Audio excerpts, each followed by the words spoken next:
आप no difficulty in 183, correct. Madam आप बुरा ना माने, एक बात है, वो जी शायद हम कंप्लीट नहीं करे वो 183 मैंने 183। ना आप लोगों को सिर्फ चेंजेस बताया ना, हाँ सिर्फ हाँ। चेंजेस बताया कि क्या है।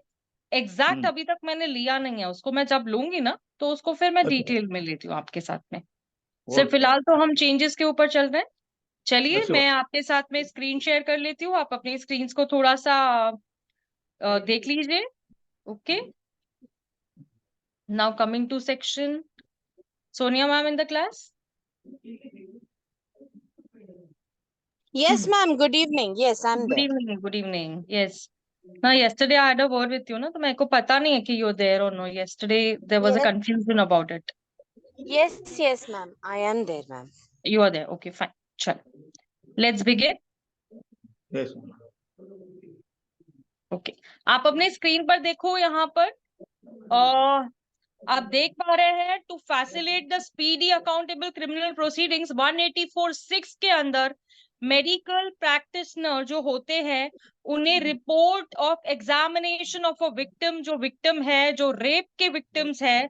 मैं आप लोगों को ये भी बता दूं कि इन्होंने जो चार्जशीट का जो पीरियड है उसमें जो भी ऑफेंसेस रिलेटिंग टू रेप होंगे या ऑफेंसेस रिलेटिंग टू वुमेन होंगे उसका जो पीरियड है उसे 60 डेज कर दिया है, 2 मंथ्स। आगे चल के आप देखेंगे यहाँ पे, आप report of examination of a victim of a rape to the investigating officer within 7 days, यहाँ पर 7 दिन का आप लोगों को टाइम फ्रेम जो है वो सेटअप कर दिया गया है। और वो जो रिपोर्ट होगी वो फॉरवर्ड की जाएगी हमारे मजिस्ट्रेट साहब को जिनके पास ये केस चलेगा। उसके साथ में आप देखेंगे कि जो स्पेसिफिक टाइम फ्रेम है मेडिकल रिपोर्ट का, उसको स्ट्रीमलाइन कर दिया है, जिसके प्रोसेस में आपको सारे के सारे डॉक्यूमेंट सप्लाई करने हैं। ठीक है, अब आगे जैसे हम चलेंगे तो अक्यूज के डॉक्यूमेंट्स जो होंगे वो अक्यूज को कैसे सप्लाई होंगे वो सब आप आगे चल के देखने वाले हो, जो नए फ्रेम्स आए हैं। तो टाइम फ्रेम को सेटअप करने के लिए इन्होंने क्या क्या चेंजेस लाए हैं मैं आगे बताती हूँ, आप लोगों को पहले ही बता देती हूँ। चलिए, फर्स्ट है कि इन लोगों को सेट करना है 2 महीने में चार्जशीट फाइल करनी है। ठीक है, कौन सी केसेस के अंदर, जो कि वुमेन रिलेटेड केसेस है। ठीक है, पहली बात। दूसरे केसेस, इन्होंने 90 डेज का जो सेटअप किया है कि 90 डेज के अंदर इनको जो प्रोविजन बना के दिया कि 90 डेज में, वैसे तो चार्जशीट का पीरियड और क्लोजर रिपोर्ट ये सब चीजें आप लोगों को मालूम होनी चाहिए। देखो, एफआईआर हो गई, एफआईआर के बाद में क्या हुआ, आपका बेल होता है नहीं होता है। इसमें अब एक न्यू लॉज भी आए हैं जिसके अंदर डिस्चार्ज की एक न्यू प्रोविजन भी लाई गई है। ठीक है, वैसे तो हम लोगों को, आपको पता है ना, हम डिस्चार्ज कोर्ट के सामने फाइल करते थे, उसके बाद में डिस्चार्ज की हियरिंग होती थी। मोस्ट प्रोबेबली तो डिस्चार्ज होता ही नहीं है, हम डिस्चार्ज देते हैं टू किल द टाइम, है ना।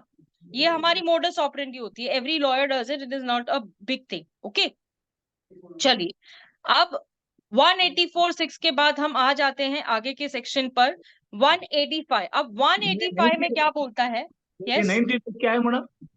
90, मैम हाँ 90 क्या है? मैम हाँ हाँ, मैम बोलो बोलो बोलो।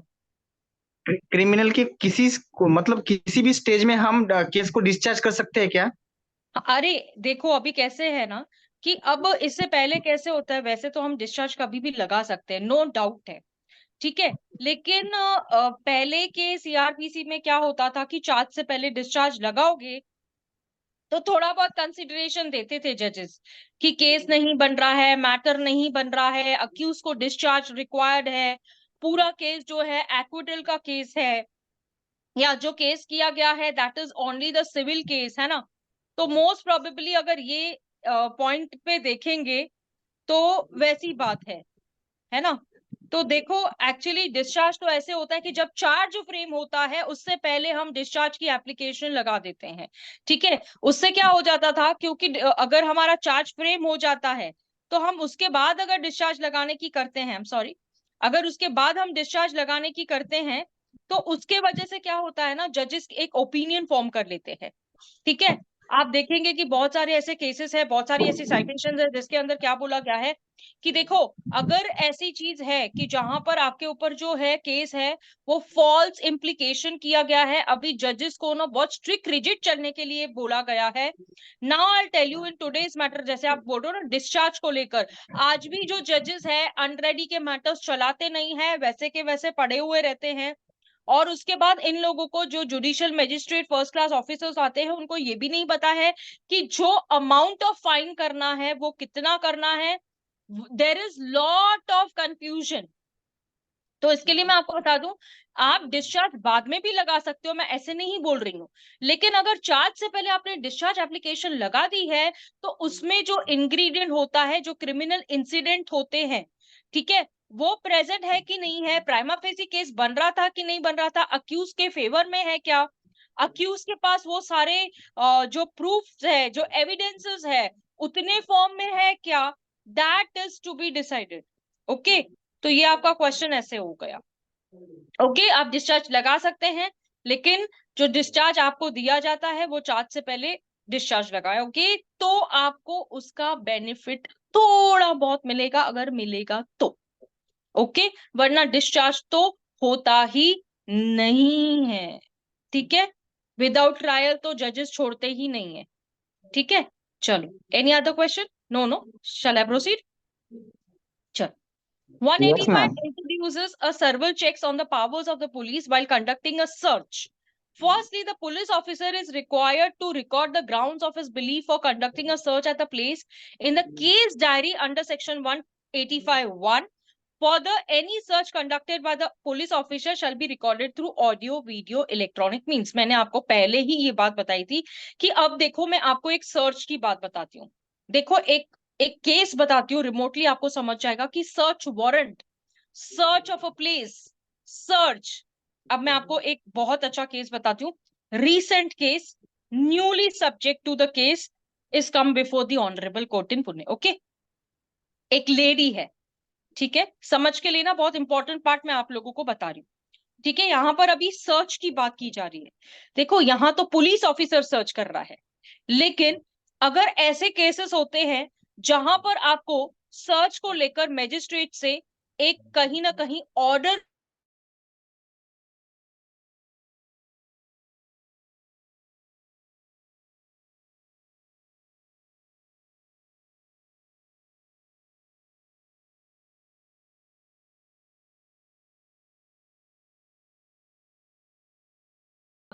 दोनों की लाइफ बहुत अच्छी चल रही थी, बहुत कुछ अच्छा हो रहा था, जो इमोशंस है वो भी बहुत कनेक्टेड थे।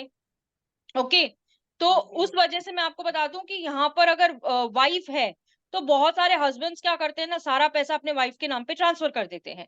तो अब क्या हो जाता है कि वन सर्टन डे, एक दिन ऐसे आता है कि वाइफ को लगता है कि वो तो पैसे मेरे हैं, है ना, वो अगर पैसे उनके हैं तो उन्होंने क्या कर दिया कि अब वो सारे बैंक के पैसे उन्होंने ट्रांसफर कर दिया अपने फादर के नाम पे।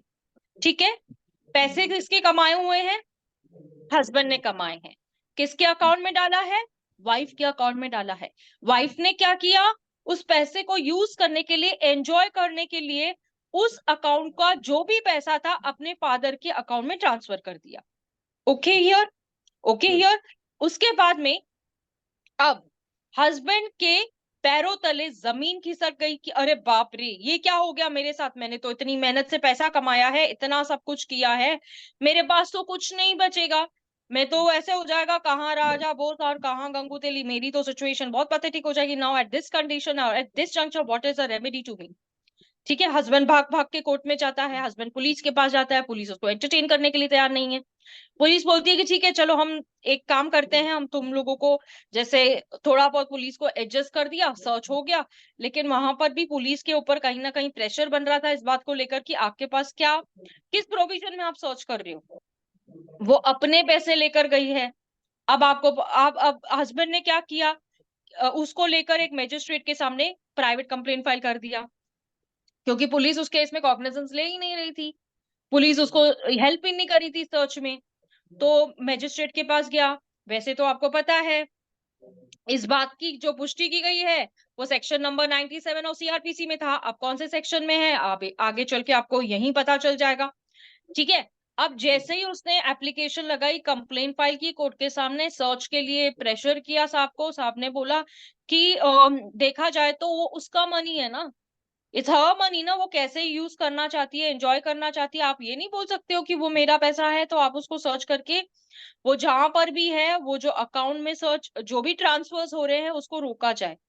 तो कोर्ट बोलती है कि हम लोग क्या ये बिजनेस करने बैठे हैं क्या कि हस्बैंड वाइफ के झगड़े जो हो रहे हैं पैसों के ट्रांसफर को लेकर हम वो भी रुकाएं। जज ने एंटरटेन ही नहीं किया। Now you all tell me what remedy the person has कि उसको वो पैसा वापस कैसे मिल सकता है। सर्च का तो ऑप्शन खत्म हो गया, ठीक है तो उसकी लीगली वेटेड वाइफ। अब वो वहां से घर से भाग गई, पैसा ट्रांसफर कर दिया अपने पिताजी के अकाउंट में। अब उसके पास जो बेचारा हस्बैंड है उसके पास क्या रेमेडी है, वो पैसे को वापस कैसे रिकवर कर सकता है।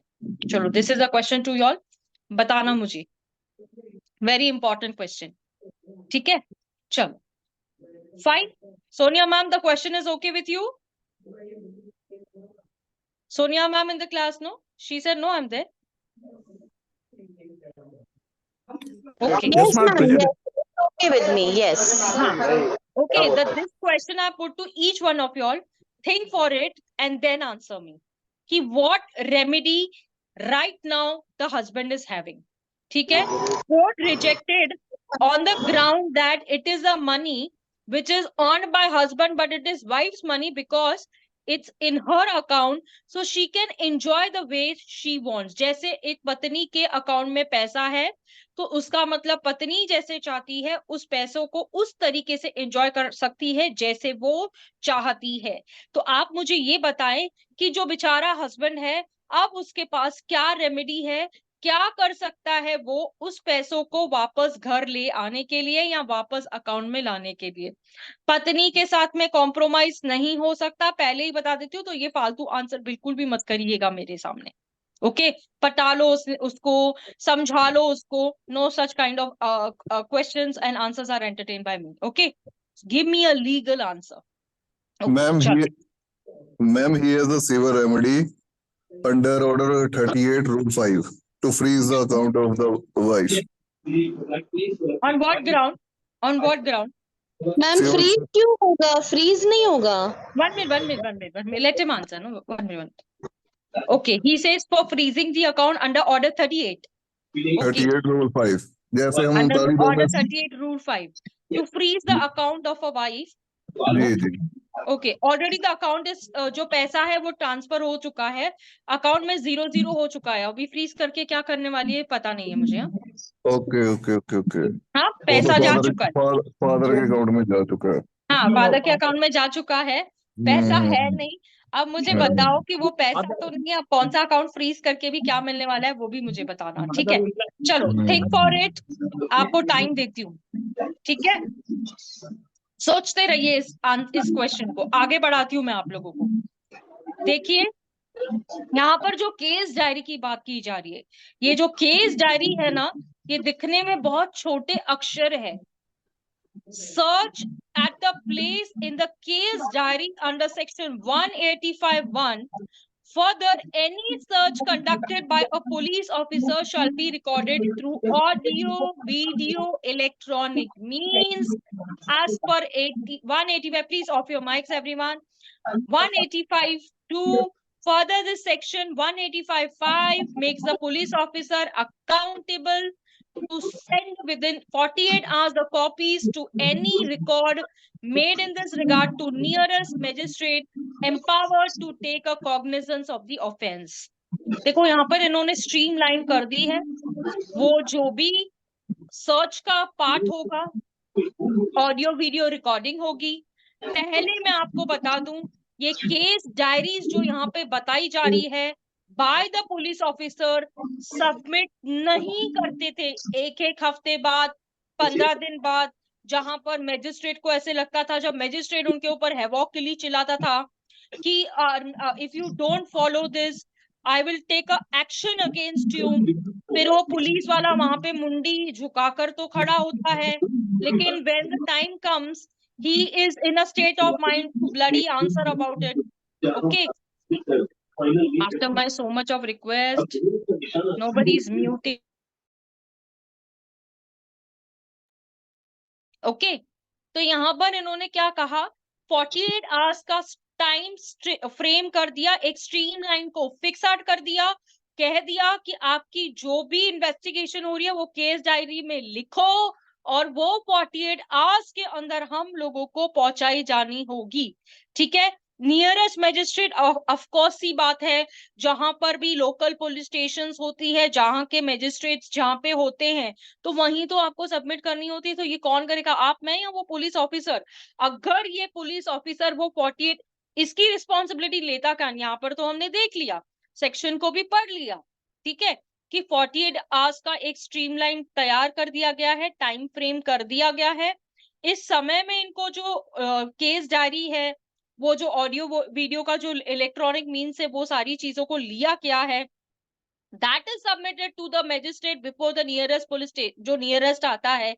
तो मुझे आप बताओ कि इस बात की पुष्टि करेगा कौन? Who will be in charge to find out whether the police officer has given this case diary to the nearest magistrate within 48 hours और नॉट? ये कौन देखेगा? ये किसकी जिम्मेदारी होगी? कौन देखेगा कि वो 48 आवर्स में वो केस डायरी वहां पे पहुंची है या नहीं पहुंची है, मैजिस्ट्रेट के पास आई है या नहीं आई है? अब जो मैजिस्ट्रेट जो टेबल पे बैठे हुए हैं, वो लोगों के पास सुबह से जैसे ऐसे बैठे हुए होते हैं कि भाई बहुत काम है, बहुत काम है, बहुत काम है ना? तो मुझे आप बताओ कि क्या आपको लगता है कि ये जो सेक्शन आप लोगों को बोल रहा है, ये 48 आवर्स को लेकर इन्होंने जो टाइम का स्ट्रीमलाइन फिक्स कर दिया है, तो क्या आप लोगों को लगता है कि 48 आवर्स के अंदर ये लोग जाके केस डायरी और जो भी हुआ है उन सब चीजों को लेकर यहाँ पर ये लोग जमा कराएंगे, जिस ऑफेंस में उनको कॉग्निजेंस लेना है? तो क्या फिर 24 आवर्स का जो प्रोविजन है वो क्या भाड़ में जाएगा क्या? जो प्रोड्यूस करना है 24 आवर्स में अक्यूज्ड को, तो वो केस डायरी तभी नहीं लेके आनी है क्या उनको? वो 48 आवर्स के बाद आएगी क्या? आप कॉन्ट्रडिक्शन समझ रहे हो आप लोग? Yes, ma'am. Are you all getting the point? What am I trying to say? Clear हो रहा है? Ma'am, it's a loophole. Who's going to take a charge for it? कि कौन ऐसा बंदा होगा जो इस बात की जानकारी रखेगा कि 48 आवर्स में वो जो इनको प्रोवाइड करना है पुलिस ऑफिसर्स को, वो किया गया है या नहीं किया गया है? क्या आपको लगता है कि मजिस्ट्रेट इस बात की जानकारी रखेगा, या मजिस्ट्रेट के जो क्लर्क्स होंगे उस बात की जानकारी रखेंगे कि 48 आवर्स में ये लेके आए कि नहीं लेके आए हैं? जो 24 आवर्स में जो एफआईआर के साथ में लेके आएंगे, तो उसका क्या करेंगे ये लोग? क्या करेंगे सोनिया मैम? मैम, थाने अमलदार या पीआई देखेगा? नहीं, चलो वो तो पीआई देखेगा, थाने। लेकिन आप मुझे एक बात बताओ कि हाँ ठीक है, चलो माना सीनियर पीआई इस बात का ये रखेगा, लेकिन अगर वो 48 आवर्स की जो यहाँ पर टाइमलाइन सेट किया गया है उस चीजों को वो नहीं करते हैं, तो उसके लिए उनको क्या पनिशमेंट होनी चाहिए? What punishment should be given to such corrupted police officers? I would use such language. उनको लेकर क्या पनिशमेंट होगी? 48 आवर्स के अंदर नहीं लिया जाएगा, तो क्या आपको लगता है कि सीनियर पीआई इसके अगेंस्ट एक्शन लेने के बाद अपने ही डिपार्टमेंट का नाम खराब होने देगा क्या? Get practical and reply about it. No, हम केसेस प्रैक्टिकली चलाते हैं ना। हाँ, चलो चलो चलो, this is the second boundary what I am asking you all. 24 hours में अक्यूज को प्रोड्यूस करना होता है एफआईआर के साथ में, या कभी कभी तो वो चार्जशीट भी साथ में ले आते हैं, है ना? आप लोगों को तो पता है क्या ऐसे होता है क्या? एफआईआर के साथ में चार्जशीट भी लेके आया जा सकती है क्या? हाँ, लेके आया जा सकता है क्या एफआईआर के साथ में चार्जशीट? चलो मैं ही बता देती हूँ, यस मैम, कर सकता है। इन सर्टन कॉग्निजेबल ऑफेंसेस अगर उनको ऐसे लगता है तो वो इमीडिएटली, जैसे अभी ना ये लोग ऐसे दिखाते हैं कि हम लोगों को इतना टाइम चाहिए, इतना पीरियड चाहिए, जो यहाँ पर इन लोगों का 60 डेज का एक टाइमलाइन सेट कर दिया गया है और यहाँ पर आप 48 आवर्स का जो टाइम देख रहे हो कि जो कॉपीज है वो नियरेस्ट मजिस्ट्रेट को प्रोवाइड करनी है जिनको कॉग्निजेंस लेना है। तो आप मुझे बताओ कि 24 आवर्स में ये लोग एफआईआर भी कर सकते हैं और ये लोग चाहे ना तो विद चार्जशीट भी प्रोड्यूस करके मजिस्ट्रेट के सामने लेके आ सकते हैं। पर वो करते हैं क्या? ऐसे ऑफिसर्स नहीं करते हैं, नहीं करते हैं। तो ये केस डायरी की, हेलो हेलो, ये जो केस डायरी है, दिस केस डायरी आप लोगों को ये पढ़ने दी जाती है क्या? As a lawyer do you have a permission to take the case diary from the court to see what he has written? Yes, ma'am. Court से ले सकते हैं लेकिन पुलिस स्टेशन से नहीं ले सकते। हाँ, ये बात बोलो ना स्पेसिफिक कि आप कोर्ट से ले सकते हो केस डायरी, लेकिन आप क्या पुलिस स्टेशन में जाके उनसे पूछोगे क्या क्या लिखा है क्या? नहीं ना। तो ड्यूरिंग आपको आपको ये भी पता है कि जो केस डायरी की इंफॉर्मेशन लिखी जाती है तो क्या उसे एविडेंस में यूज किया जाता है क्या? Whatever is inscripted by the police officer in the case diary, क्या उन चीजों को जो भी उन्होंने लिखा है एविडेंस में लिया जाता है क्या? Very simple question to you all. Yes, ma'am. लिया जाएगा मैम। Yes, हाँ? yes, ma'am. फिर उसका बेसिस सोचना, है ना मैम। फिर सोचना आप इस बात को कि केस डायरी की जो भी इंफॉर्मेशन लिखी जाती है by the police officer can be used as an evidence against the accused. Yes, ma'am. Yes ma'am. कैसे? कैसे? मैम जो क्योंकि इंक्वायरी ऑफिसर है मैम पुलिस उसको भी पार्टी बनाया जा सकता है ना, तो वो अपना स्टेटमेंट देगा ना मैम। नहीं, चलो नहीं नेक्स्ट। मैम, उसको पार्टी नहीं बनाएंगे, उसको क्यों बनाएंगे? वही बोला, चलो नहीं, नेक्स्ट दूसरा बताओ मुझे। उसको क्यों पार्टी बनाएंगे? उसका क्या एविडेंस का लेना देना संबंध है अपना? हाँ, केस डायरी वो लिख के लेता है तो उसको पार्टी बना के आप एविडेंस में लेंगे क्या उसको? कहाँ पे पढ़ा है हमने ऐसा? चलो चलो, इतने स्लो को चलेंगे? हम्म उससे मैम हम एविडेंस में पूछ सकते हैं सवाल हाँ, केस मैम उस डायरी के केस बारे में। डायरी के बेसिस पे ही फर्दर हम्म फर्दर इन्वेस्टिगेशंस कैरी आउट होंगी और प्रोग्रेस होगा। अब मैं आपको एक बात इसलिए पूछा कि इस केस डायरी के वजह से आप री इन्वेस्टिगेशन में भी जा सकते हो। ये बात बताने की कोशिश कर रही हूं मैं इतनी देर से, मुझे लगा कोई तो बोलेगा कि on the basis of case diary we have an option to go into reinvestigation also. You can give an application on behalf of an accused or a complainant, whoever it is. Accused दे सकता है क्या? Complainant दे सकता है। किस चीज की? री investigation की। पता है ये चीज या नहीं पता है? Who has an option to give re-investigation? Prosecution. Yes. Complainant prosecution has an, he can make a complaint to the magistrate for re-investigation of the case. ठीक है, on the basis of the case diary वो जो भी evidences होंगे, जो भी चीजें उसमें लिखी होगी, आप उस चीज को एविडेंस में यूज कर सकते हैं। लेकिन डिपेंडिंग, आप वोट करते हैं तो उसके प्रोज एंड कॉन्स भी आपको समझने पड़ेंगे, क्योंकि जब आयोग का क्रॉस होगा उसमें आप एज एन अक्यूज उसका बेनिफिट ले सकते हैं, लेकिन कुछ ही हद तक। ठीक है, ये एक लॉ पॉइंट था जो मैंने आपको बता दिया। चलो फर्दर बढ़ते हैं। To address the issue of accused person avoiding the police custody in the initial 15 days, Section 187 gives an opportunity to examine the accused in the custody for maximum 15 days spread over the first 40-60 days of the period to total detention of 60 to 90 days. अभी यहाँ पर मैं आपको बता दूं कि ये जो अक्यूज है अगर वो अवॉइड कर रहा है पुलिस कस्टडी को, वैसे तो अक्यूज क्या करेगा? एंटीसिपेटरी बेल के लिए भागेगा, लेकिन आपको पता है प्रायर टू दैट पुलिस को उसको इंटीमेशन देना होता है। ठीक है, in the form of summons police उसको बुलाती है, समन भेजती है। मैं आपको एक और बात बताती हूँ, अगर आपके मोबाइल फोन पर कोई मैसेज आया है in the form of SMS, that you are called from so and so police station at so and so time, that this person as a complainant has come to register an FIR against you. जो भी आपके पास जो भी evidences है, जो भी चीजें हैं, आप वो लेकर एक बार पुलिस स्टेशन आ जाइए, ठीक है। मीट दिस पर्सन, उसका मोबाइल नंबर। तो एज एन अक्यूज्ड आपको उस बात का इंटीमेशन है कि आपको सम्मन्स का वेट करना है। This is my question to you all, कि अगर मोबाइल में ऐसा एसएमएस आ जाता है, ठीक है, कि आपको बुलाया गया है पुलिस स्टेशन से, ये पुलिस वालों ने बुलाया है, और आपके पास इस पर्सन ने आपके नाम से कंप्लेन की है, आपके पास जो भी एविडेंसेस है उसको लेकर आप पुलिस स्टेशन इस दिन पे इस टाइम पर आ जाएं। तो डू यू थिंक कि personal summons is required by an police officer कि आपको भेजे, या आप उस एसएमएस के ऊपर आप सीधे जाकर उस पुलिस स्टेशन में जा सकते हो जो भी एविडेंसेस लेके? मैम पुलिस नहीं, एसएमएस पे नहीं जाएंगे मैम।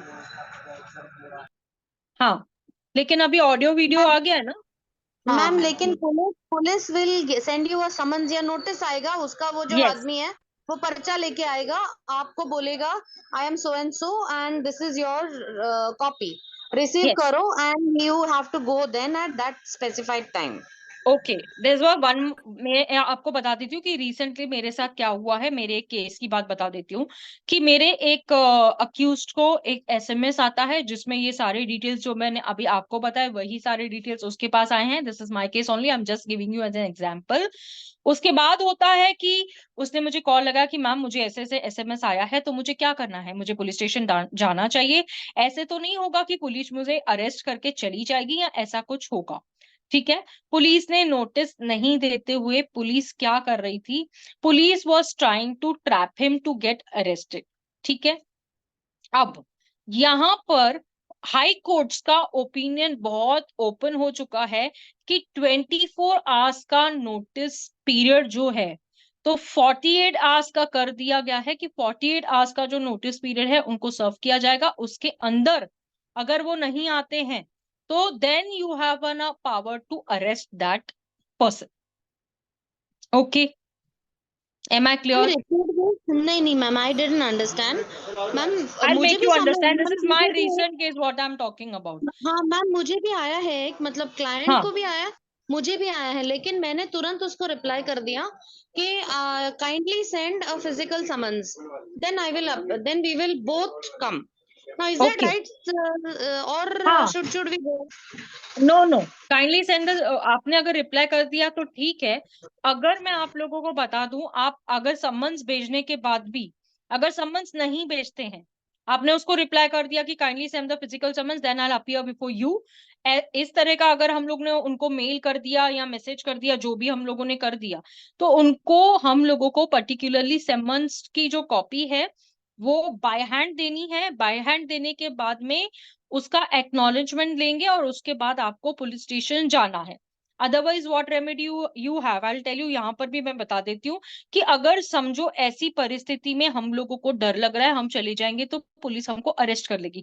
बहुत सारे जो लेमेंस होते हैं, बहुत सारे क्लाइंट्स होते हैं, उनको यही लगता है, पर आप लोग क्लाइंट को होशियार बनाने से अच्छा है खुद होशियार बनिए। मेरी बात यहाँ पे ध्यान से सुनिएगा। You have an option. अगर ऐसी परिस्थिति में आपको नोटिस भी आ जाता है, ठीक है, जैसे अगर सीबीआई से आता है तो ऐसे ही हाथ पैर थरथराते हैं हमारे क्लाइंट्स के, है ना। If the notice is received on behalf of CBI officer ने कुछ ऐसा नोटिस भेजा है तो आपको शॉर्ट पता है। अच्छा ठीक है, मैं आपको बताती हूँ। चलो यहाँ पे भी एक बात और क्लियर करती हूँ। सीबीआई ने बुलाया है, कोई पुलिस इंस्पेक्टर ने बुलाया नहीं है, कोई लोकल पुलिस स्टेशन से कॉल आया नहीं है, ठीक है। तो मेरा आपको ये क्वेश्चन है, क्या सीबीआई ऑफिसर्स जो होती है, जो सीबीआई डिपार्टमेंट होता है, क्या वो एफआईआर रजिस्टर कर सकता है अगेंस्ट यू? तो मेरा आंसर होगा नो। लेकिन सीबीआई फुल तैयारी में होती है कि जो लोकल पुलिस स्टेशन होती है उसको बोलती है एफआईआर तैयार करके रख, उसके बाद में उसको डायरेक्टली अरेस्ट किया जाता है, ठीक है। एक पॉइंट यहाँ पे ये बता दूं। दूसरी पॉइंट, ठीक है, यहाँ पर ये पॉइंट क्लियर हो गई आप लोगों को। अगर सीबीआई बुला रही है तो क्या, पुलिस स्टेशन से कॉल आता है तो क्या, मैसेज आता है तो क्या। तीसरी बात बताती हूँ आपको।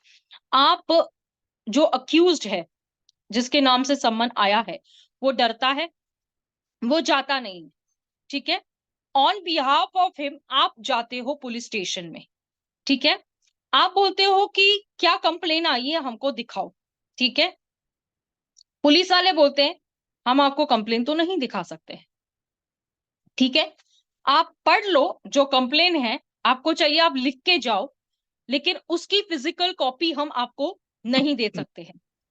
एक मिनट सुन के लेना, बहुत इंपॉर्टेंट पॉइंट बता रही हूं मैं, ठीक है, अगर इस परिस्थिति ऐसी आ जाती है, एक तो 15 डेज का यहाँ पे टाइम बाउंड जो करके रखा है इन्होंने कि अगर अक्यूज अवॉइड करता है तो उनको क्या करना है, ठीक है, तो यहाँ पर एग्जामिनेशन की जो बात की है, तो अब एज अ लॉयर आप जाते हो, उस कंप्लेन को रीड आउट करते हो, लेकिन देखो after all we are human beings, हमारे कुछ कंटेंट्स जो होते हैं हम पढ़ के आते हैं, कुछ कंटेंट्स जो होते हैं हमारे दिमाग में होते हैं, कुछ कंटेंट्स नहीं भी होते हैं, ठीक है, how you are going to reply to that content, so what is a remedy, आप RTI एप्लीकेशन लगाकर उनसे कह सकते हैं to give you the copy by a mail, ठीक है, यहाँ पर मैंने आपको 3 रेमेडीज बताई है, ठीक है, समन्स नोटिस जाने से पहले नहीं आता है तो आप उनको मेल करते हैं हमें समन्स जो है बाय हैंड भेज दीजिए या उसकी कॉपी हम लोगों को फिजिकली सर्व कर दीजिए, एक पॉइंट। दूसरी पॉइंट, अगर सीबीआई से आपको लेकर ऐसी कोई कंप्लेन आती है तो सीबीआई एफआईआर कर सकती है, तो नहीं कर सकती है, सीबीआई नहीं कर सकती है क्योंकि उसके पास वो पावर नहीं होता है, किसके पास होता है, जो लोकल पुलिस स्टेशन होती है जिसके अंदर ये ऑफेंस होता है उसमें ही वो पर्सन रजिस्टर करते हैं, ठीक है। तीसरी बात, अगर आप एज एन कोर्ट ऑफिसर, जो आप as a lawyer police station चले जाते हो या जहां भी चले जाते हो, तो आप अगर फिजिकल कॉपी मांगते हो जो कंप्लेनेंट ने एप्लीकेशन के फॉर्म में दी होती है, अगर वो आपको नहीं दे रहे हैं तो आपके पास ऑप्शन होता है कि आप RTI एप्लीकेशन लगाए। Am I clear? Am I clear? Yes. Okay Sonia ma'am, is it okay? No clear? No what? Yes, ma'am. है ना, ठीक है, चलिए, everyone clear? No, I am asking her, but I want to know from But each one of one you thing all. is, ma'am, hello, हाँ, but it is my right to, which is complaint against me file. I want to see that. It's the right, ma'am. क्या बोले राजेश आप? ये तो अपना right है ना madam, कि जो अगेंस्ट आपने कंप्लेंट फाइल है वो देखना करके और दिखाना उनका हाँ, ये आपको ड्यूटी है। दिखाई तो जाएगी ना वो कंप्लेन, मैं किधर मना कर रही हूँ, आपको कॉपी नहीं दी जाएगी, फिजिकल कॉपी ये लो, ये नहीं दिया मैम जाएगा। कंप्लेन की कॉपी भी नहीं देते हैं, इवन कंप्लेन की तो 49 छोड़ दो, जो एप्लीकेशन किया है ना उसने, उसकी कॉपी भी आपको प्रोवाइड नहीं होती है, वो तो बाकी हाँ दूर की बात है। हाँ, तो देन तो again that we will have to give an RTI yes, for this ऐसा इज all व्हाट कोई that. लॉ है क्या मैडम कि स्टैंडर्ड। कंप्लेंट की कॉपी मत प्रोवाइड करो कुछ नॉन कंप्लेनेंट को? अक्यूज्ड को ऐसी कोई कॉपी कंप्लेनेंट के तरफ से जो भी कंप्लेन आई होती है, जो भी उसके तरफ से एप्लीकेशन आया हुआ होता है, वो आपको नहीं दिया जाता है, लॉयर को भी नहीं दिया जाता है। मैं आपको क्लियर कट तो बता रही हूँ ना, मैं तो आपको इमीडिएटली बता रही हूँ। तो इन्होंने देखो कैसे इस बात को, जो देखो ना यहाँ पे जो मलाफाइड इंटेंशन है इन लोगों को, कि जो अक्यूज पर्सन अगर अवॉइड कर रहा है पुलिस की कस्टडी, जो इनिशियल 15 दिन की जो यहाँ पे बात की जा रही है, पहले 15 दिन कैसे होते थे कि 14 डेज जेल, यानी पुलिस स्टेशन के अंदर, और उसके बाद में बिग जेल MCR, है ना, MCR हो जाता था 15 दिन में, क्या हो जाता, आपकी जेल एंट्री हो जाती थी, आपका तो 100% बेल होना ही होना होता था। अभी इन लोगों ने कितनी चालाकी और चतुराई से क्या किया है, मतलब ऐसी बात है कि अगर ये पुलिस वाले चाहेंगे तो 40-60 डेज की जो बात की जा रही है यहाँ पर, आपकी जो बेल अगर मैजिस्ट्रेट साहब देते हैं तो ये पुलिस वाले उस बेल को कैंसिल भी करा सकते हैं on any ground, on any ground. आ रही है क्या बात समझ में कि नहीं? जी, आ रही है, आ तो रही इसलिए तो मैंने आपको बताया कि आप भी चतुर चालाक बनना, इससे पहले ही आपके पास जो रेमेडी है वो ये है, एंटीसिपेटरी बेल के लिए जाना है तो आपको वो पुलिस के पास जो भी एप्लीकेशन उस कंप्लेनेंट ने की है तो उसकी कॉपी लगेगी, जिसके वजह से ही तो सोनिया मैम मैंने कहा कि RTI एप्लीकेशन लगेगी। RTI एप्लीकेशन के बाद ही तो आप एंटीसिपेटरी में जा पाओगे ना, क्योंकि आपसे पहले तो कोर्ट में ये पूछा जाएगा कि क्या आपके आपके ऊपर FIR रजिस्टर की गई है क्या, तो मैम अगर आप लेकिन नहीं RTI हाँ यस मैम। मैम मेरे आरटीआई केसेस में। को, मैम हाँ आरटीआई का तो टाइम तो 1 मंथ ही है स्टिल, वो रिड्यूस तो हुआ नहीं है। अरे बाबा, आपको नहीं पता है क्या 3 days में भी हम आरटीआई की कॉपीज को रिसीव कर सकते हैं अंडर दैट प्रोविजन। मैम वही, अच्छा ओके। हाँ 3 days हमारे, आप 1 महीना वेट करोगी क्या? यू एन ऑप्शन ना कि वो मैम 3 days लाइफ के अंदर। थ्रेटनिंग हो तो 48 आवर्स, हाँ लाइफ थ्रेटनिंग हो या इमरजेंसी हो तो 48 आवर्स। हाँ, लाइफ थ्रेटनिंग तो है ही ना कि पुलिस हमको हमारे को भी तो प्रॉब्लम हो सकती है ना। 48 आवर्स का तो मैंने खुद 48 आवर्स में इन लोगों का निकाल के लिए सारा एप्लीकेशन विद आरटीआई, उन लोगों ने मुझे जवाब दिया है। मैं आपको क्लियर कट बता रही हूँ कि you have this remedy, you can give an application under RTI, you get an application with in 3 days, that is 48 hours के अंदर 3 to 4 आपको मिल जाती है वो। लाइफ थ्रेटनिंग तो है ही ना, पुलिस मेरे को अरेस्ट करके लाइफ थ्रेटनिंग तो होगा ना, क्या होगा? Innocent being punished. हाँ समझ रहे हो क्या क्या प्रोविजंस है और क्या रेमेडीज है? मैं इसलिए आप लोगों को डिटेल में बता रही हूँ ये सब कुछ चीजें। ठीक है, खलंद साहब आप कुछ कह रहे हैं क्या? नहीं नहीं मैडम। ओके ठीक है, चलिए। अब यहाँ पे 15 days का जो इनिशियल 15 days है, हम क्या करते थे इनिशियल 15 days में? हम तो बेल आउट होके आराम से घर चले जाते थे, है ना। फिर उसके बाद क्या होता था, अगर हम लोग बाहर निकलते थे तो पुलिस हमको तैयारी करती थी चैप्टर केस में फिर से अंदर डालने के लिए। 106 याद है? हैं? याद है ना हम्म। कि क्या करती है पुलिस? एंटीसिपेटरी बेल का तो अलग हो गया, अगर अरेस्ट होते थे, अरेस्ट के बाद 14 days के बाद हमें एमसीआर होता था, एमसीआर के बाद बेल होता था। तो बेल के लेकर क्या होता था, बाहर निकलो, पुलिस खड़ी होती है आपको चैप्टर केस में अंदर डालने के लिए। इसके लिए क्या बोला जाता है, कोई भी रिलेटिव, कोई भी parents, anyone from the family, go get your person from the jail. नहीं तो उसके लिए भी आप उधर फंसते हो, पता है ना, एज एन अक्यूज्ड। ठीक है, अब दूसरी बात बताती हूँ। अगर एंटीसिपेटरी बेल का ऑर्डर होता है, ठीक है, वो होता है शाम के 6 बजे, ठीक है, तो वो होने तक हम पुलिस को कैसे सर्विस करवाया जा सकता है? ठीक है, अगर इसमें एंटीसिपेटरी बेल में आपको क्या लगता है कि डायरेक्ट एंटीसिपेटरी बेल मिल जाती है क्या? पहले कौन सी मिलती है? इंटरम बेल मिलती है कि नहीं मिलती है? ठीक है, अगर समझो यहां पर मैं आपको बताती हूँ कि इंटरम रिजेक्ट किया है, ठीक है, हमारी जो एक कोर्ट है उन्होंने इंटरम रिजेक्ट किया है, और इंटरम रिजेक्ट करने के बाद मैं आप लोगों को बता दूं कि मैंने एक एप्लीकेशन दी कि मुझे अब्रॉड जाना है, मुझे कुछ इंपॉर्टेंट काम है और मुझे इस चीज की परमिशन दी जाए। मेरी इंटरम रिजेक्टेड है, ठीक है, मेरी इंटरम रिजेक्टेड है। यहाँ पे मैं आप लोगों को बता दूं, ध्यान से सुनो, इंटरम एप्लीकेशन मेरी रिजेक्ट की है एंटीसिपेटरी बेल को लेकर। उसके बाद मैंने एक एप्लीकेशन किया था कि मुझे अब्रॉड जाना है, मेरे को अर्जेंसी है, मेरा जो, अगर मैं अब्रॉड नहीं गई तो मेरे को बहुत नुकसान हो जाएगा।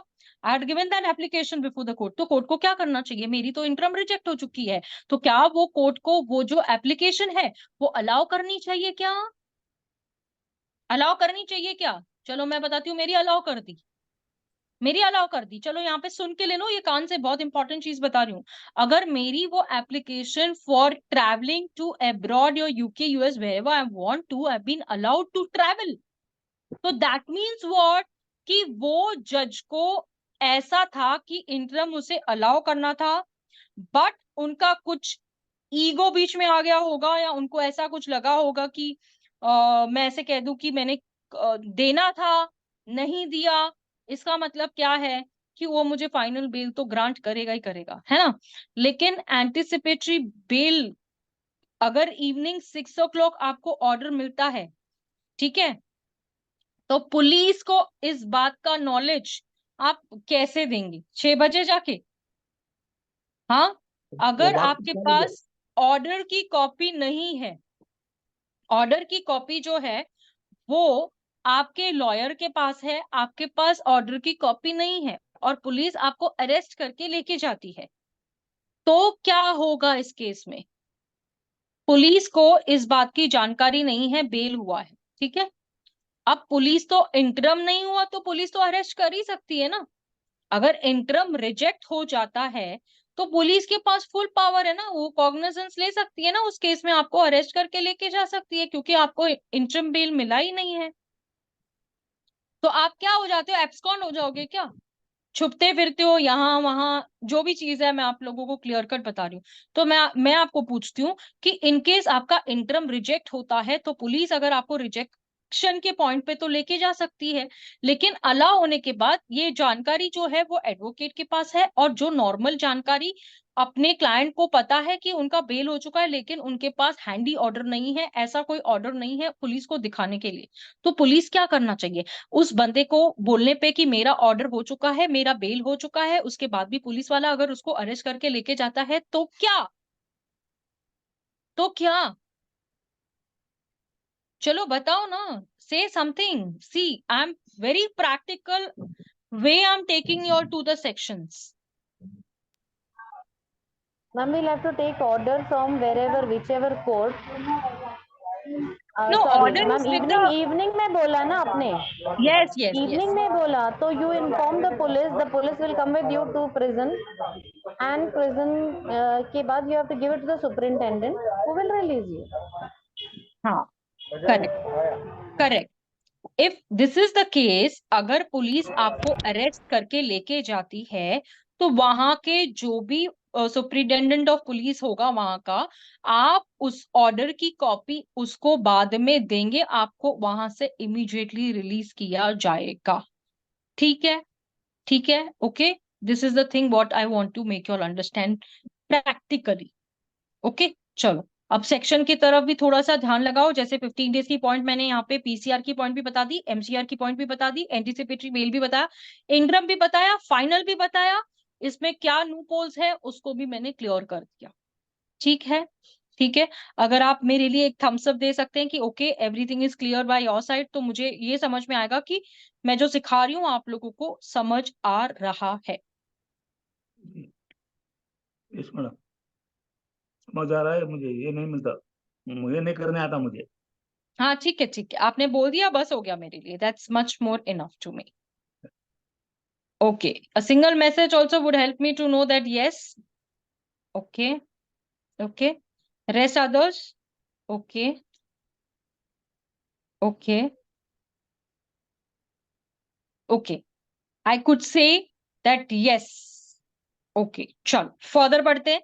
This section provides the police officer shall have the custody of an accused only if he is not on bail or if his bail has been cancelled. That is the reason I brought to you all here कि ये section उसको ये करता है कि जो police officer है shall have the custody. Custody का मतलब ये होता है कि सामने वाले को प्रिजन में डालने की जो परमिशन पुलिस वाले के पास तब होगी जब अक्यूज जो है वो बेल पर नहीं है या उसकी बेल को कैंसिल किया गया है।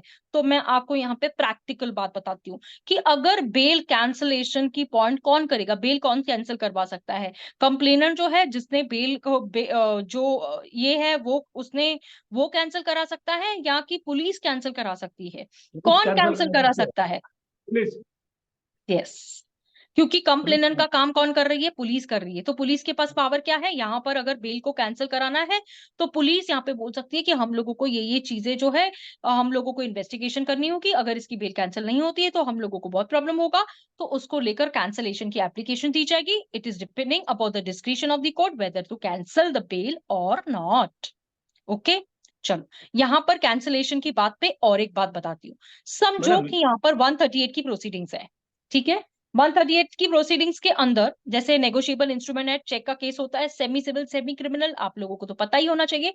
देखिए अगर ये चीज ऐसे हो जाती है कि आप मुझे बताओ कि समझो वारंट निकलता है, यहाँ पे थोड़ा सा मैं आपको ट्विस्ट अप कर रही हूँ कि अगर वारंट निकलता है तो वारंट निकलने के बाद में अगर जो वारंट कैंसिल करने के लिए अक्यूज की प्रेजेंस जरूरी है क्या, इज इट नेसेसरी कि accused should be present before the honorable court for cancellation of a warrant? No madam.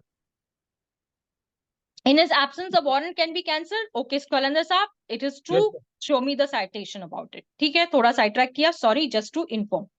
Now, the provision strengthens the investigation without curtailing the rights of an accused persons more than before. यहाँ पर ये बोल रहे हैं कि ये provision है मजबूत करती है इन्वेस्टिगेशन, लेकिन यहाँ पर जो अक्यूज के राइट्स है उसको कर्टेल नहीं किया जा रहा है, खत्म नहीं किया जा रहा है, जो पहले के थे वो है। लेकिन वो कैसे है कि यहाँ पर आपको पुलिस वाले पहले यहाँ पे छोड़ देते थे 15 दिन के अंदर। इससे पहले हमने क्या देखा कि पुलिस को कहा गया है कि 14 दिन की प्रिलिमिनरी इंक्वायरी करो, तो मैजिस्ट्रेट के पास बाद में प्रिलिमिनरी इंक्वायरी करेंगे मैजिस्ट्रेट साहब, है ना। अब कौन करने वाली है? पुलिस करने वाली है। किसके परमिशन कौन लेगा, किससे लेगा कि इसमें प्रिलिमिनरी इंक्वायरी करने के लिए बनती है नहीं बनती है? ये चीज मैंने आप लोगों को सिखाई है। Yes, very correct, true, good, thank God आपको समझ रहा है। The further to protect the rights of accused to bail under section 480 specifically provides that the accused being required for police custody beyond the first 15 days will not be the sole ground for refusing to grant to the bail to the accused. यहाँ पर इन्होंने क्या बोला मैं आपको बता दूं कि ये जो प्रोविजन है यहाँ पर अक्यूज के बेल के राइट को प्रोटेक्ट करेगा। सेक्शन 480 के अंदर जो ये प्रोवाइड करता है कि accused being required for police custody, अगर 15 डेज के बियॉन्ड का पीरियड है तो उसका ये मतलब नहीं होगा कि उसकी बेल को रिजेक्ट की जाएगी या रिफ्यूज किया जाएगा, ऐसे नहीं होगा।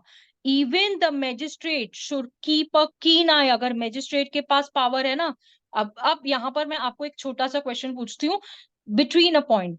अगर समझो लेडी को लेके आया गया है एन अक्यूज्ड, तो who is supposed to bring that lady accused to the court? किसको लेके आने का है?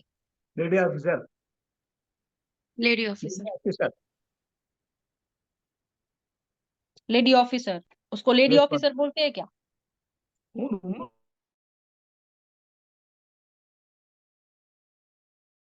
वुमन रहना चाहिए। No no constable. No, women होना चाहिए, ठीक है। उसको बोलते क्या है? एग्जैक्ट बताओ मुझे, उसको बोलते क्या है? अच्छा, उसको बोलते क्या है? Ma'am, what? चलो, Please repeat. My question Constable? Is if the Lady constable. हाँ lady Lady constable. Lady constable, जैसे हम कहते हैं LCP, ठीक है। मैं आपको बता दूं LCP should be with the woman who is brought as an accused to the court. Okay, LCP, Lady Constable Police. Okay, Kalandar साहब, yes madam. when you are into court, so you have to see whether the LCP is with that woman. Woman accused. Yes, woman accused. If अगर ऐसी बात है तो ये चीज का ध्यान किसका जाना चाहिए, मैजिस्ट्रेट का कि लॉयर का? चलो नेक्स्ट क्वेश्चन फटाफट। If this is the case, magistrate का ध्यान देना चाहिए। किसको देना चाहिए? मैजिस्ट्रेट। ध्यान देना चाहिए। Very correct. The magistrate has to look for it कि अगर LCP उस वुमेन के साथ में है या नहीं है। इट इज नॉट अ जो हमारे लॉयर है उसका काम नहीं है, ये मैजिस्ट्रेट का काम है, ठीक है। ओके, चल। Now, 187 provides that the detention shall be only be in a police station under the police custody or a prison under a judicial custody or any other place declared as a prison by the central government or the state government. मैं चलो आप लोगों को थोड़ा सा यहाँ पे बताती हूँ कि आप लोगों ने कोर्ट्स के अंदर जो जेल देखी है क्या? कोर्ट के अंदर जेल देखी है क्या? देखें। हाँ, तो कोर्ट के अंदर जेल में किसको बिठाया जाता है?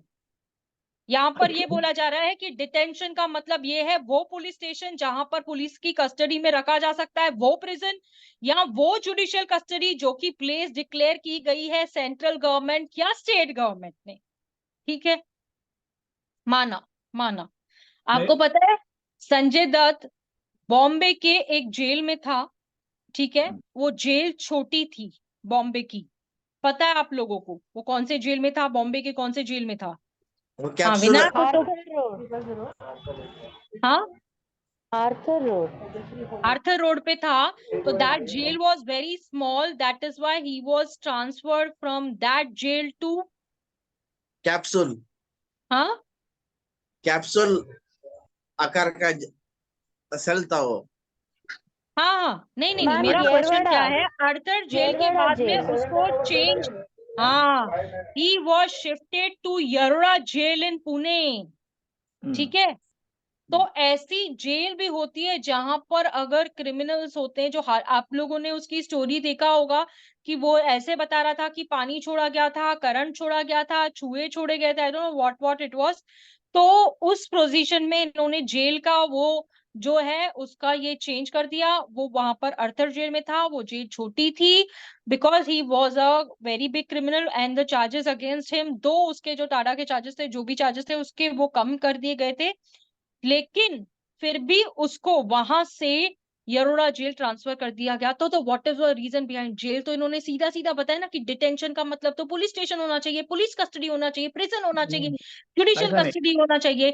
या सेंट्रल गवर्नमेंट गवर्नमेंट ने उस चीज को डिक्लेयर किया या स्टेट ने उस चीज को डिक्लेयर किया, तो क्या अर्थर जेल जो है वो उसमें क्या प्रॉब्लम था जो उसको यरोड़ा जेल में ट्रांसफर कर दिया गया था? What was the reason behind? चलो फास्ट, मैं इसके लिए आपको क्लियर एग्जाम्पल दिया और क्लियर आपको सेक्शन भी बताया। चलो टेल मी फटाफट। थोड़े थोड़े जेल में बहुत बड़े क्रिमिनल्स रहते हैं, उनके साथ में और इनको नहीं रखते, फैसिलिटीज नहीं होगा। लेकिन रीजन फैसिलिटीज का था क्या? वहां से नहीं, what I was the don't. Reason for Sanjay Dutt to get transfer from Arthur jail to Yerwada jail? उसका रीजन क्या था?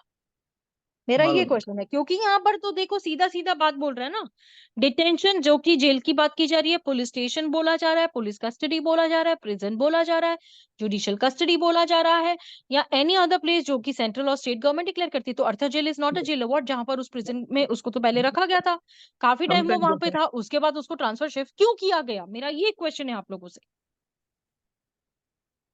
Why was he transferred to Yerwada jail? What is the reason behind? Ma'am, safety Safety. चलो, Sonia ma'am and says better investigative facility. yes. This is the answer. Better investigation facilities के वजह से अर्थर jail से उनको वहां पे ट्रांसफर कर दिया गया, और safety was one of the option। पर यहाँ पर तो अगर ये कह रहे हैं कि custody means what, station means what, उसके बाद में सेंट्रल गवर्नमेंट और स्टेट गवर्नमेंट अगर तय कर रही है, तो मेरा behind the picture question comes to your कि what, who was behind that transfer? ठीक है, मुझे एक ही क्वेश्चन आपसे पूछना है कि वो ट्रांसफर के पीछे कौन था? Who made is transfer to there? Arthur jail से उनका ट्रांसफर कराने के लिए उन्होंने बोला क्या तभी ट्रांसफर हो क्या? नहीं ना। मैम, कोर्ट ने बोला। हाँ, yes, it was the decision of a honourable court that he should be transferred to, because कहीं ना कहीं हमारा एक ये था कि क्या इस केस के अंदर ऐसे था कि गवर्नमेंट में किसी पर्सन ने ये कहा था कि इनको यहाँ से शिफ्ट करके वहां पे करो? तो यहाँ पर ये आंसर रॉन्ग है। It was the court's decision. He was being asked to get transfer from Arthur jail to Yoroda jail. तो यहाँ पर जेल तो जेल है, और 187 के अंदर इन्होंने जेल को लेकर, कस्टडी को लेकर, पुलिस स्टेशन को लेकर सारी चीजें एलैबोरेट करते हुए बोल दिया कि ये प्लेस जो होगी वो डिक्लेयर की जाएगी बाय द सेंट्रल गवर्नमेंट और the state government. Okay, temporarily भी डिक्लेयर कर सकते हैं ना। यस कर सकते हैं, yes yes yes yes, travellers bungalow, inspection bungalow, उसको एक बार सेल कर देते हैं। कर सकते हैं, कर सकते हैं, कर सकते हैं, वही तो मैं बता रही हूँ यहाँ पे। बिल्कुल बिल्कुल, ओके ओके। चलो, when I come to the section no, तो 15 days period of the remand of the magistrate, जो पुलिस कस्टडी के बारे में यहाँ पे बोल रही हूँ, और नो पुलिस कस्टडी रिमांड के बारे में आपको मैं बोल रही हूँ, और उसके बाद जुडिशियल रिमांड जो होगी वो 60 days from the date of arrest बोला जाएगा, एंड इन स्पेशल केसेस जो होगी विद इन 90 डेज वो पीरियड जो होगा 15 डेज का एक्सपायर करेगा, और magistrate can not pass the order of a police remand. ना मैं आपको ये क्लियर कट बता दूं, फिर 180 डेज तक भी जा सकते हैं ना, 180 डेज तक का भी। 180, यहाँ पर 90 का प्रोविजन डाला है ना इन्होंने, 90 बोला है। हम्म, वो चार्जशीट की जो बात हम लोग करेंगे ना, जब मैं आगे आपको चार्जशीट का जो पूरा पॉइंट ऑफ व्यू क्लियर करूंगी कि चार्जशीट कैसे होगी।